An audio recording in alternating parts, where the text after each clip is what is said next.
안녕하십니까. 이럴 땐 이런 법 윤유라입니다. 최근 무더위를 피해 주말이면 피서시 찾는 분들 많으신데요. 자나깨나 몰카 조심하셔야 할 것 같습니다. 경찰청에 따르면 최근 3년간 주요 피서지에서 적발된 범죄 1,404건 중에 무려 110건이 여성을 겨냥한 성범죄였다고 발표했습니다. 피서지에서 일어나는 성범죄는 스마트폰 등을 이용해서 몰래 촬영하는 이 몰래카메라가 많은데요. 최근에 웨어러블 기기 보급으로 카메라가 눈에 띄지 않는 점을 악용한 몰카 범죄가 급증하고 있는 겁니다. 여름 휴가철이면 기승을 부리는 범죄는 어떤 것들이 있는지 오늘 이럴 땐 이런 법에서 이야기 나눠보도록 하겠습니다. 자, 이 두 분을 보고 있으면 휴가 가지 않아도 속이 뻥 하고 뚫리는 듯 시원함을 안겨주는 두 분인데요. 이럴 땐 이런 법의 법률 멘토 박지훈 변호사 그리고 김성수 변호사 자리하셨습니다. 어서 오십시오. 안녕하세요. 네. 자, 두 분은 혹시 휴가지에서 뭐 다툼이 있거나 몰카로 인해서 뭔가 공경에 처했던 점이 있거나 이런 게 있으신가요? 곧 이제 휴가를 갈 겁니다. 네. 가족들끼리랑 여름 휴가를 항상 가는데 네. 휴가 갈 때마다 다투었는 것 같아요. 아내랑. 네. 부부싸움을 또. 뭐 예를 들어서 뭐 네. 아이들을 뭐 잘못해서 또 한 번은 이제 외국에 갔었는데 비행기가 저 새벽에 하니까 아이들이 막 자고 이러니까 자꾸 아내는 아이들을 짐 그 카트기에 실으라 그러고 네. 저는 그 위험해 보이고 그러다가 외국 공항에서 네. 우리 아내가 계속 울어가지고 제가 뭔가 폭행을 행사한 것처럼 오해를 받은 적이 하나 더 큰 있는데 오해를 받잖아요. 무릎 꿇고 빌었어요. 고마 울어라고.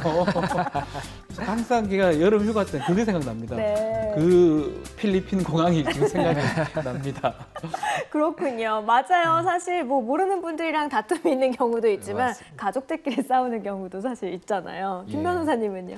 저는 다행히 아직 가족이 없어서 피서지에서 가족이랑 싸운 경우는 뭐 예전에 부모님 어릴 때는 좀 싸웠던 것 같고. 네. 아니 저는요. 이 휴가철에 여성분들이 진짜 마음 놓고 놀지도 못하는 건가 이런 생각도 들거든요. 피서지에서 몰카가 대거 적발이 됐죠? 몰카 사건이 원래도 많은데 2015년에는 굉장히 크게 이슈가 됐었는데 그 워터파크에 그 여자분이 직접 카메라를 들고 숨기고 들어가서 수영복 입은 것도 아니라 다 알몸이신 분들을 촬영을 해서 그걸 인터넷에 게재를 해버린 거였죠. 그래서 그런 사례도 있었기 때문에 굉장히 크게 이슈가 됐었고 네. 그 이후에도 이제 또 뭐 강화한다 만다 뭐 이런 얘기가 있었는데 아직도 공공연히 이렇게 몰카 건이 많이 있어서 좀 문제가 되고 있습니다. 저도 그때 기억나요. 다 모자이크 된 걸 보기는 했지만 분명한 알몸이었고 그렇죠. 어떻게 같은 여성으로서 그거를 촬영을 할 수 있었을까라는 생각이 드는데요. 사실 수법 같은 경우도 그렇죠. 굉장히 다양하죠. 최근에는 남성도 피해자가 되는 경우가 있습니다. 네? 남성 사우나나 남성 목욕탕에 마찬가지로 남성이 아마 찍을 것 같아요. 찍어가지고 여성들이 주로 이용하는 게시판에 그 몰카를 올린 그런 경우도 있고요. 너무나 지금 몰래카메라 기술은 상당히 발전해 있어요. 네. 어떤 방식으로도 할 수 있기 때문에 많은 다양한 수법들에 의해서 몰카 범죄들이 일어나고 있습니다. 네, 사실 뭐 탈의실 같은 경우는 물론이고요. 그리고 공중 화장실 몰카 이런 것도 굉장히 오래됐잖아요. 근데 이렇게 몰카 촬영하는 사람들은 어떤 처벌을 받게 되는지 이게 궁금해요. 예, 이 몰카라는 게 통상적으로는 이제 성범죄랑 연결이 돼 있거든요. 네. 뭐 성적인 욕구를 충족을 하려고 네. 하는 경우가 많기 때문에 성폭력 범죄 등의 처벌에 관한 특례법에 이에 대한 규제가 다 돼 있습니다. 네. 그래서 14조에 보시면 뭐 이제 이게 촬영을 뭐 동의를 안 받고 카메라나 이와 유사한 기구를 해서 촬영을 하고 이를 반포하거나 뭐 게재하는 경우에는 5년 이하의 징역 또는 1,000만 원 이하의 벌금에 형에 처하게 됩니다. 그리고 만약에 이거를 촬영할 때는 동의를 받았다고 하더라도 네. 그 다음에 이거 이제 뭐 게시하거나 뿌리지 마 이렇게 얘기했는데 뿌리는 경우에는 3년 이하의 징역 또는 500만 원 이하의 벌금에 처형에 처벌을 되게 돼 있고 네. 이걸 돈을 벌려고 하는 경우에는 죄질이 더 나쁘지 않습니까? 그래서 이 경우에는 7년 이하의 징역 또는 3,000만 원 이하의 벌금형에 처하게 되어 있습니다. 그렇군요. 사실 문제가요. 요새 몰카 종류가 너무 많기 때문에 이게 구분이 쉽지 않다는 점인데 모자에도 카메라가 있다고 들었고요. 그리고 뭐 안경, 뭐 단추, 라이터, 시계, 구두 이런 데도 몰카를 설치를 할 수 있다고 들었어요. 네, 제가 그 몰카 관련해서 사건을 한번 해봤는데 네. 이게 너무 흥미로워서 막 검색을 해본 적이 있습니다. 이게 몰카가 도대체 어디까지 있을까? 네. 근데 10년 전에도 안경에도 이렇게 이 테 부분 뿔테에다가 카메라를 설치하는 경우도 있고 시계에도 이렇게 구멍이 정말 조금만 있으면은 다 가능하거든요. 그래서 뭐 그런 식으로 됐었는데 이게 최근에 더 문제가 된 이유는 원래도 작게는 만들 수가 있었는데 이제는 카메라 기술이 발달을 하다 보니까 네. 굉장히 고화질로 촬영이 가능한 겁니다. 예전에는 흐릿해서 뭐 그냥 누군지도 못 알아볼 정도였으면 지금은 이제 너무 선명하게 얼굴도 보이고 이제 민망한 부위도 너무 자세하게 나와버리니까 훨씬 크게 문제가 많이 되고 있는 거죠. 사실 그 구두 몰카 해가지고 갑자기 생각나는 게 저희 어렸을 때는 운동화에다가 남학생들이 우리는 몰카가 아니고 거울이에요. 거울을 예. 붙여가지고 미안합니다. 예. 제가 한 건 아니고 이제 좀 장난꾸러기들이. 네네. 근데 그것도 지금 그때도 범죄는 아니었는데 네네. 지금 생각하면 좀 심각한 일인데 그렇게 장난치고 한 것 같아요. 뭐 선생님 그쵸? 치마 뭐 몰래 보려고 막 네. 그랬었는데 생각이 드는데. 그게 이제 몰카로 발전이 된 거네요. 네. 그렇군요. 네, 이렇게 몰카를 근절하기 위해서는 법적인 처벌을 조금 더 강하게 해야 하지 않을까라는 생각이 들거든요. 아까도 좀 처벌에 관한 이야기를 좀 하셨지만 우리나라 같은 경우 조금 너무 미미하지 않나라는 생각이 들어요. 예, 이게 사회적 인식이라는 게 우리나라 같은 경우에는 몰카 범죄에 대해서 이게 굉장히 중한 범죄라는 생각을 조금 안 하는 경향이 있습니다. 네. 그래서 뭐 벌금형이 3천만 원이 최고액으로 뭐 규정이 돼 있다고 하더라도 이에 대해서 뭐 3천만 원까지 다 주는 게 아니라 뭐 100만 원, 50만 원, 뭐 그리고 정말 경미한 경우에는 뭐 훈방하는 경우도 있기 때문에 예, 이런 부분이 많이 문제가 되고 몰카를 해서 징역형도 규정이 돼 있지만 징역까지 가는 경우는 정말 죄질이 나쁜 경우만 그럴 수가 있기 예를 들면 때문에 그 워터파크 사건 예, 뭐 그런 경우라든지 아니면 성관계 자체를 아예 해서 피해자한테 너무 크게 피해를 준다든지 네. 근데 뭐 지나가는 여성분의 속옷을 촬영한다든지 뭐 다리를 촬영한다든지 이런 경우에는 굉장히 경미하게 처벌이 되고 있어서 이런 부분들도 근데 굉장히 여성분들한테는 큰 피해가 될 수 있어서 조금은 더 제도적으로 뭔가 처벌 기준이 확실하게 마련이 되고 강화가 좀 돼야 되지 않나 이런 생각이 있습니다. 법도 조금 문제예요. 네. 성적 욕망 또는 성적 수치심을 야기시킬 수 있는 부위를 의사에 반해서 촬영한다고 표현이 되어 있습니다. 사람마다 달라요. 애매하네요. 어떤 사람은 손가락만 봐도 욕망이 일어날 수가 있고 어떤 사람은 목덜미를 봐야 되고 뭐 그러니까 판례도 제각각입니다. 전신을 찍으면 괜찮고 부위를 찍으면 안 되고 뭐 이런 것도 있고 그리고 이제 그 법 규정도 조금 손봐야 될 것 같기도 합니다. 거기다가 이제 카메라 기술들이 너무 발달하다 보니까 네. 오히려 찰칵 소리가 나도록 하는 그런 어떤 그걸 없애는 앱이 좀 등장하는데 맞아요. 그런 앱에 대해서도 또 규제가 좀 필요하지 않을까. 네. 카메라를 찍으면 소리가 크게 날 수 있도록 하는 뭐 그런 여러 가지로 좀 생각을 해야 될 것 같고 또 남성 입장에서는 정말 뜻없이 찍었는데 그게 또 이 범죄가 되는 경우도 있어요. 예를 들면 나는 풍경을 찍었는데 그렇죠. 이 여자가 살짝 걸렸다 이런 건가요? 그렇게 주장을 저는 이제 변호할 때 하긴 하는데 애매한 경우가 있어요. 사실은 네. 뭐 풍경하고 사람하고 걸쳐 있고 그 사람을 찍었다고 보면 몰래 카메라가 되는 거거든요. 그 사람이 모르면 그런 경우도 있기 때문에 법적으로 좀 가다듬어야 될 것 같아요. 기술이 지금 너무 발전하고 있기 때문에 성적 욕망, 성적 수치심 일부분도 좀 다듬어야 되고 네. 기술 부분도 어떻게 접근할지 좀 다듬어야 되지 않을까 생각이 듭니다. 네. 그리고 내가 이렇게 뭔가 추행을 당했다든가 몰카를 당했을 때 대처할 수 있는 방법도 있지 않나요?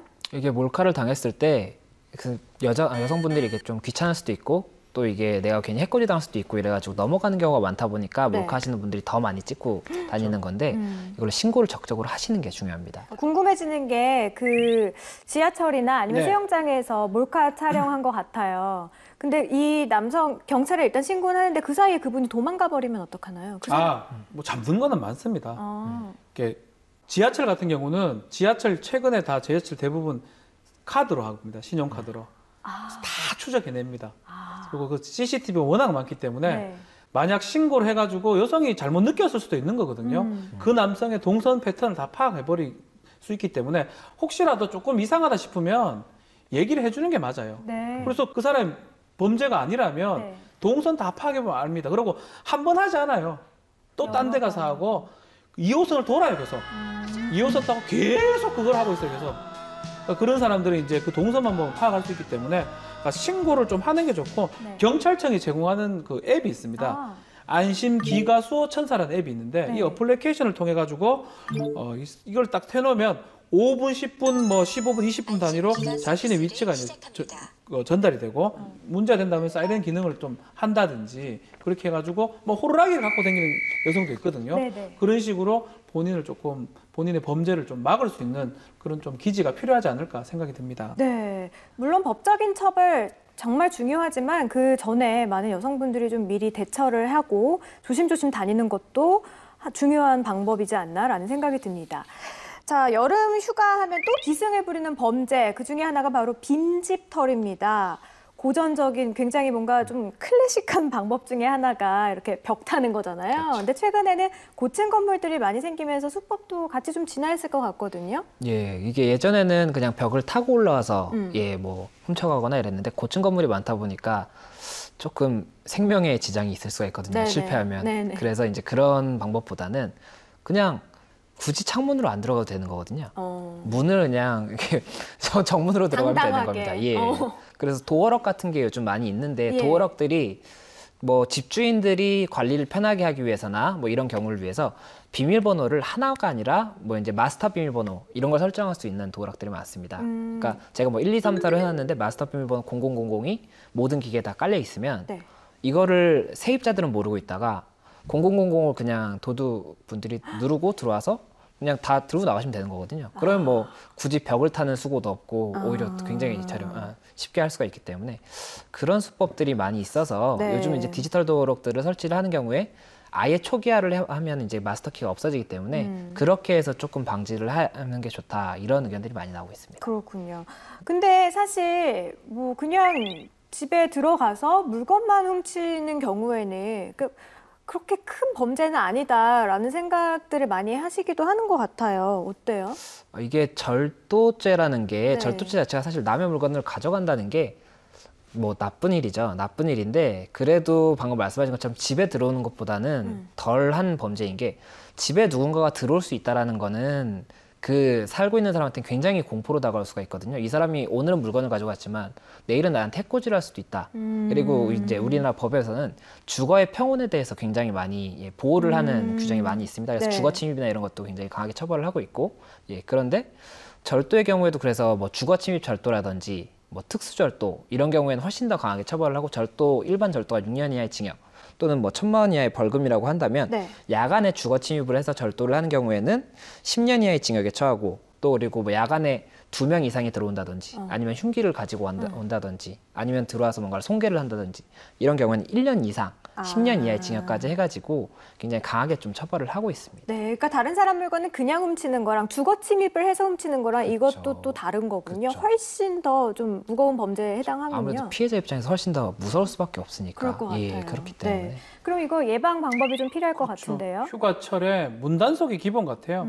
이게 놀러 가더라도 문을 조금 잘 도어락을 잘 해놓고 네. 방충망 같은 것도 조금 잘 노후돼 있다 그러면 다시 또 손보고 네. 제일 중요한 건 전단지 같은 거 있으면 옆에 좀 부탁을 해서 좀 빼라고 해야 될 것 같아요. 장기간 놀러 간다 그러면 네. 전단지나 뭐 이런 부착물 같은 게 우편물도 있으면 알 수 있거든요. 맞아. 정말 지능적인 절도범 같은 경우는 그걸 파악하고 며칠간 보다가 이제 이쪽 없구나라고 확신이 들면 들어가는 경우도 있기 때문에 또 중요한 거는 뭐 이게 가능할지는 모르겠지만 네. TV나 이런 것들을 좀 중간중간에 껐다 켤 수 있는 시스템 같은 게 요새 다 돼 있어요. 좀 귀찮더라도 도둑이 놀랄 거 왔다가 전화가 예를 들어서 텔레비 딱 TV가, 켜지면 있나? 그런 것도 연기 혹시? 아니 연기는 아닌데 또 휴대전화로 착신을 바꿔놓으면 집에 전화가 안 오고 뭐 그런 것도 아마 좀 여름철 휴가 정말 즐겁게 갔다 와야 돼. 지금 그런 거 많이 봤거든요. 네. 다녀왔는데 집에 도둑 다 맞은 경우도 봤어요. 맞아요. 그러니까 그런 경우 막기 위해서 꼼꼼하게 챙기는 거 필요하다 생각이 듭니다. 네, 뭐 TV나 라디오 같은 거 예약 켜짐, 예약 꺼짐 이런 그렇죠. 거 괜찮은 뭐 방법이네요. 어렵지 않잖아요. 맞아요. 기기를 좀 잘 들여다봐야 될 것 같습니다. 그 밖에도 여름철 대목을 이용해서요. 이런 것도 있대요. 티켓 중고거래 사기. 이것도 급증하고 있다고 들었거든요. 어때요? 그렇죠. 이게 여름철에 아무래도 좋은 공연이 많이 있습니다. 네. 뭐 그래서 피서지, 뭐 워터파크 티켓이라든지 아니면 뭐 콘서트 티켓, 뭐 이런 티켓, 뭐 야구 티켓 굉장히 많은데 이거를 어떤 식으로 하는 거냐면 티켓 사진을 딱 찍어서 올리고 네. 이거 제가 뭐 부득이하게 못 가게 돼서 네. 10만 원짜리인데 뭐 8만 원에 팝니다. 아니면 이게 프리미엄이 붙어 있는 거면 10만 원짜리인데 12만 원에 팝니다. 좋은 분 가져가세요. 이렇게 막 산다는 분들이 연락이 오는데 입금을 받고 이게 또 실물을 전달을 해야 되니까 네. 직접 만나면은 좋은데 뭐 제가 우편물로 보낼 테니까 금방 퀵으로 보내드린다고 이거 뭐 부피도 별로 안 나가니까 받으시면 된다고 이러면 티켓을 싸게 사고 싶은 분들이나 아니면 못 구하는 티켓을 구하고 싶으신 분들은 넘어갈 수밖에 없거든요. 그래가지고 피해 사례가 뭐 1,000만 원, 2,000만 원 이런 경우도 많고 뭐 이게 티켓 자체가 비싼 것도 많기 때문에 그래서 조금은 이런 중고거래도 주의를 하셔야 되는 게 아닌가 싶습니다. 그러네요. 이거는 사실 사기죄랑 절도죄랑 네. 좀 다른 것 같은데. 많이 다르죠. 네. 차이점은 뭐냐면 사기죄는 사람을 속여서 재물을 취득하거나 재산 이익을 얻는 경우. 지금은 사기죄죠. 예, 절도죄는 그냥 절취. 그러니까 사람이 껴 있으면 사기가 됩니다. 사람을 속이는 그 과정이니까 형량도 사람을 속이고 마음을 아프게 했기 때문에 형량이 네. 더 높아요. 일반 절도는 6년 이하의 징역인데 10년 이하의 징역이 됩니다. 사기죄는. 1,000만 원 이하인데 2천만 원 이하의 1,500인가요? 2천만 원 이하의 벌금에 네. 처할 수 있기 때문에 절도하고 사기고 차이가 나고 이제 이 속이는 과정을 나쁘게 보는 거예요. 그래서 금액들이 크면 사기 금액이 크면 그만큼 형이 좀 높아집니다. 그래요. 근데 중고거래 같은 거 할 때 우리가 이게 사기인지 아닌지 뭔가 좀 구분할 수 있는 방법이 필요할 것 같아요. 사실 가급적이면 안 하는 게 좋고요. 한다 하더라도 계좌로 해야 됩니다. 뭐 현금을 해가지고 만나면 좀 불편해지고 계좌에 그 사람 이름하고 지금 팔고자 하는 사람하고 확인이 좀 가능해야 됩니다. 네. 동일이라면 네. 뭐 나중에 혹시 문제가 된다 하더라도 속으로 할 수가 있거든요. 네. 자, 그리고 또 휴가로 캠핑 네. 많이 하시죠? 해보셨어요, 캠핑? 네, 자주 하죠. 예. 캠핑지에서도 뭔가 이런 사건들이 또 많이 있잖아요. 일어납니다. 남의 그 텐트에 들어가는 경우 주거 침입죄가 성립할 수가 있습니다. 네. 그러니까 뭐 일부러 많이 들어갔다가 모르고 뭐 들어가는 경우라면 모르겠지만 일부러 들어갔다면 범죄가 될 수가 있고요. 네. 몰래 엿보거나 아니면 술 마시고 이렇게 옆에 하고 시비가 붙는 경우들이 많이 있습니다. 그러니까 그런 경우는 또 다른 범죄가 될 수 있고 네. 폭죽 같은 것 하면 폭죽이 떨어지면서 텐트 같은 걸 태울 수가 있거든요. 네. 그런 것도 좀 주의를 좀 해야 되지 않나. 그렇게 하면 범죄가 될 수도 있지만 혹시나 피해를 주면 손해배상의 위험이 또 있기 때문에 항상 잘 놀고 와야 되지 너무 잘못하다 보면 즐거운 여행 다 망칠 수가 있습니다. 네. 아니, 남의 텐트 들어가는 것도 주거 침입죄군요. 예, 이게 사람의 주거를 침범하는 거기 때문에 그 텐트 안에는 그분들이 이렇게 주거를 하고 있는 거지 않습니까? 평화롭게 있어야 되는데 네. 남들이 갑자기 들어온다고 하면 굉장히 무섭겠죠. 네. 그래서 그런 것도 있고 또 성범죄도 거기서 굉장히 많기 그렇죠. 때문에 예, 그 부분도 조심을 해야 되고 네. 또 말씀하신 것들 외에는 그냥 뭐 불법 야영장 같은 경우에 그러니까 캠핑장에 허가를 안 받는 경우에는 안전 기준이나 이런 걸 못 지키는 경우가 많아서 최근에도 한번 화재가 나서 이렇게 여러분들이 많이 인사사고가 있었던 사례도 있었고 네. 또 이게 제가 알아보다 보니까 불법 캠핑용품이 굉장히 많이 팔리는 예를 사례가 들면 어떤 게 있더라고요. 있어요? 그 뭐 토치나 이런 건데 이런 토치 이런 거는 불을 사용하는 거니까 더 네. 안전하게 돼야 되는데 인증도 안 된 제품이 입소문을 통해서 굉장히 많이 팔렸는데 알고 보니까 이게 화재가 크게 날 수가 있다. 예, 이런 식으로 돼 있어서 이거에 대해서는 뭐 인증 마크도 꼭 확인을 해라 이런 얘기도 있더라고요. 네, 예. 그렇군요. 자, 오늘 저희가 정말 다양한 방면에서 휴가철 생길 수 있는 법적 분쟁에 대해서 이야기 나눠봤는데요. 한 줄 평 마지막으로 좀 들어보죠. 네. 사진 찍지 마라. 간단. 자기 사진 셀카만 하라고 말하고 싶어요. 아는 사람 찍어- 사진만 찍자. 네, 아는 사람도 뭐 원하지 않으면 찍지 말고 물어보고 사진 찍어라. 그 말씀 드리고 싶습니다. 네. 그 정신줄이라고 하죠, 소위. 그래서 휴가에도 정신줄은 놓지 말자. 예. 이게 들뜬 마음에 주변에도 보면 들뜬 마음에 사진도 괜히 바닷가 가서 풍경 찍는 척하면서 수영복 입은 분들도 머리서 한번 찍고 이런 분들도 있고 또 뭐 야 휴가니까 괜찮아. 뭐 휴가니까 다 이렇게 하는 거야. 이렇게 해서 뭐 여자분들도 남자분들도 주의성이 많이 떨어지거나 아니면 법을 어기는 거에 대해서 굉장히 관대하게 생각을 하는데 본인만 관대한 거거든요. 괜히 잘못하면 휴가 끝나고 또 일상으로 복귀를 못 할 수가 있습니다. 네, 네. 그러니까 꼭 주의를 하시면 좋을 것 같습니다. 네, 저도 한 줄 평 한번 해도 네, 될까요? 해주십시오. 네. 휴가 가면 좀 잘 좀 살피자. 어때요? 이 좋죠. 동작과 함께. 몰카. 약간 느낌이 다르신데. 이 몰카라는 게 화장실이나 이런 네. 밀폐된 공간뿐만이 아니라 바닷가에서도 수영장에서도 언제든지. 충분히 일어날 수 있는 거니까 특히 여성분들 잘 살피셔야 될 것 같습니다.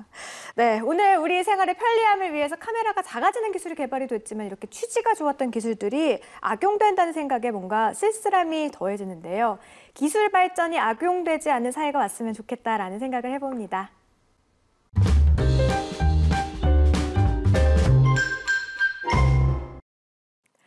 오늘은 여름철 휴가 상황에서 발생할 수 있는 분쟁 상황과 함께 법률 상식 배워봤는데요.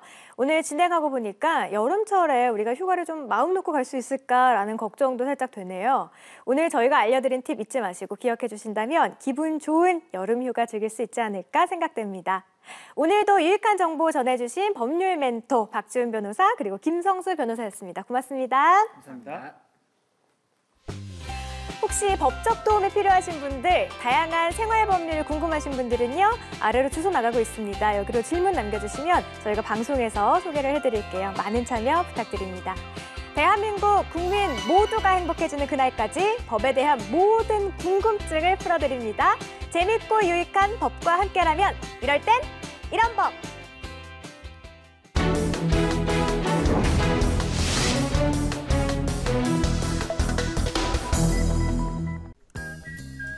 올해로 결혼한 지 10년 차 나서민 씨.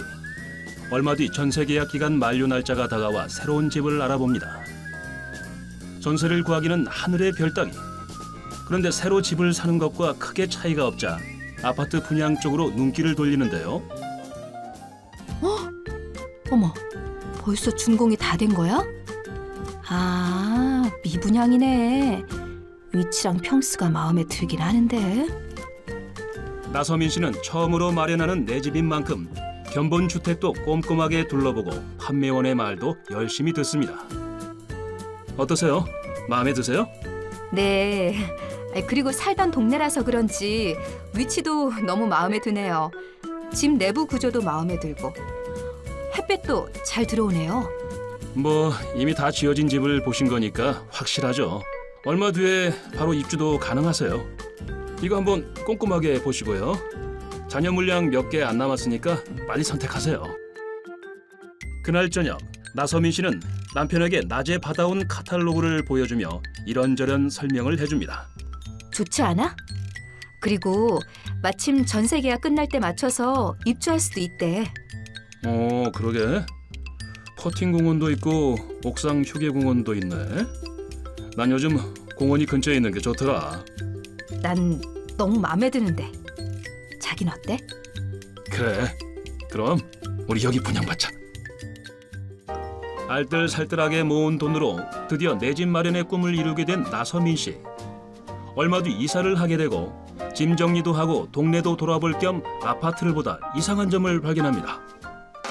아니, 카탈로그에는 분명히 101동 앞에 퍼팅 공원도 있고 102동 옥상에는 휴게 공원도 있었는데 홍보 전단이랑 너무 다른 거 아니에요? 맞아요. 이렇게 광고 다르고 지어놓은 거 다르면 어떻게 믿고 아파트를 분양받나요? 참. 저는 시공 후에 분양받았는데 그때도 전단지에 공원 광고가 있었거든요. 시공할 때 빠졌으면 전단지에서도 뺐어야 하는 거 아닌가요? 저도요. 다 시공되고 나서 분양받았던 건데. 이건 명백히 사기죠. 분양회사 상대로 소송합시다. 몰라요.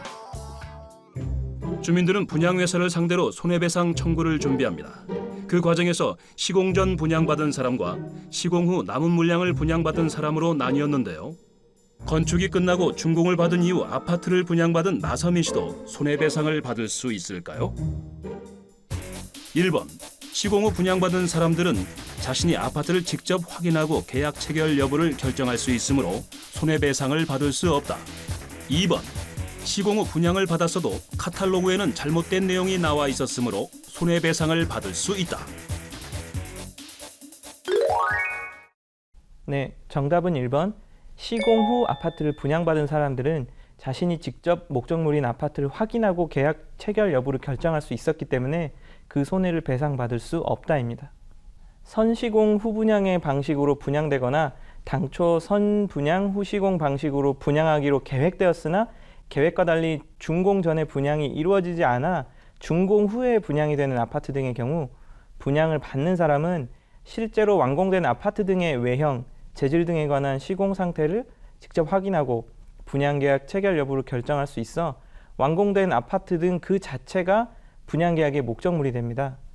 그러므로 비록 준공 전에 분양 안내서 등을 통해 분양 광고를 하거나 견본주택 등을 설치한 적이 있고 그러한 광고 내용과 달리 아파트 등이 시공되었다고 하더라도 이를 분양계약의 내용으로 하기로 하는 묵시적 합의가 있었다고 보기는 어렵다고 할 것입니다.